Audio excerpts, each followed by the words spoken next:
తెలియపరచుకుంటా ఉన్నాం. ఖరీదుగా పాటలు పాడుకుంటూ ప్రభు యేసుక్రీస్తు వారి గురించినండి వర్తమానం మీ వద్దకు తెచ్చిన వారిగా ఉంటున్నాం. ఖరీదుగా పాట పాడుకుంటూ వచ్చాం.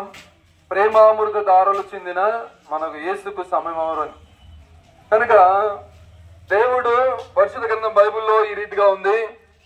దేవుడు లోకమును ఎంతో ప్రేమించను కాగా ఆయన తన అద్వితీయ కుమారునిగా పుణ్యవాణి ఎందు విశ్వాసం ఉంచి ప్రతివాడును నశింపక నిత్య జీవం పొందినట్లు ప్రభువైన యేసుక్రీస్తు వారిని మన కొరకు అనుగ్రహించును. కనుక పాడినటువంటి పాటల్లో ప్రేమామృత దారులు చెందిన మన యేసుకు సమయం. ఇప్పుడు చెప్పనండి వాక్యంలో కూడా దేవుడు లోకాన్ని ప్రేమించిన వాడిగా ఉంటున్నాడు. కనుక లోకమును ప్రేమించి ఏం చేసిన వాడిగా ఉంటున్నాడంటే తన కుమారుని భూమి మీదకి పంపించిన వాడిగా ఉంటున్నాడు. అది ఎందుకు పంపించాడు అని అంటే మనుషులందరి పాపముల నిమిత్తమై పరిశుద్ధ గ్రంథం బైబిల్లో కీర్తన గ్రంథం 32వ అధ్యాయము 1వ వచనంలో ఈ రీతిగా రాయబడి ఉన్నది. తన అతిక్రమములకు పరిహారము నొందినవాడు, తన పాపములకు ప్రాయశ్చిత్తం నొందినవాడు, యెహోవా చేత నిర్దోషి అనబడినాడు, ఆత్మలో కపటము లేనివాడు ధన్యుడు అని పరిశుద్ధ గ్రంథంలో ఉన్నది.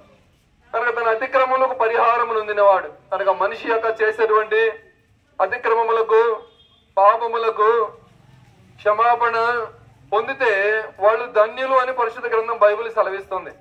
కనుక మనిషి యొక్క పాపముల నిమిత్తమై పోవడానికి ప్రభువైన యేసుక్రీస్తు వారు 2025 సంవత్సరాల క్రితం ఈ భూమి మీదకి వచ్చిన వాడిగా ఉంటున్నాడు. కనుక మానవులందరి నిమిత్తమై ఆ కలువరిశిలో ప్రాణం పెట్టిన వాడిగా ఉంటున్నాడు. మనం చేసినటువంటి పాపముల నిమిత్తమై ఆయన ఆ కలువరిశిలో 3 మేకుల చేత వేలాడబడిన వాడిగా ఉంటున్నాడు. కనుక ఆయన రక్తం క్రిందకు వచ్చినట్లయితే ఆయన మనిషికి ఏం చేసేవాడు అంటే పాప క్షమాపణ ఇచ్చేవాడిగా ఉంటున్నాడు. ఆయన రక్తంలో ఏముందంటే పాప క్షమాపణ ఉంటుంది. యేసుక్రీస్తు ప్రభు యొక్క మాటలో స్వస్థత ఉంటుంది. ఆయన ఏం చేస్తాడు మనిషికి శాంతి సమాధానం ఇచ్చే దేవుడిగా ఉంటున్నాడు.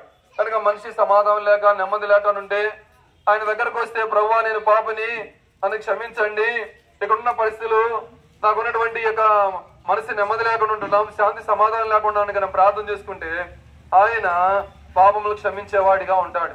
ఎందుకంటే ఆయన మాత్రమే పాపములు క్షమించడానికి అధికారం ఎందుకు కలిగిన వాడిగా ఉన్నాడంటే ఈ లోకములో జన్మించినప్పుడు పాపము లేకుండా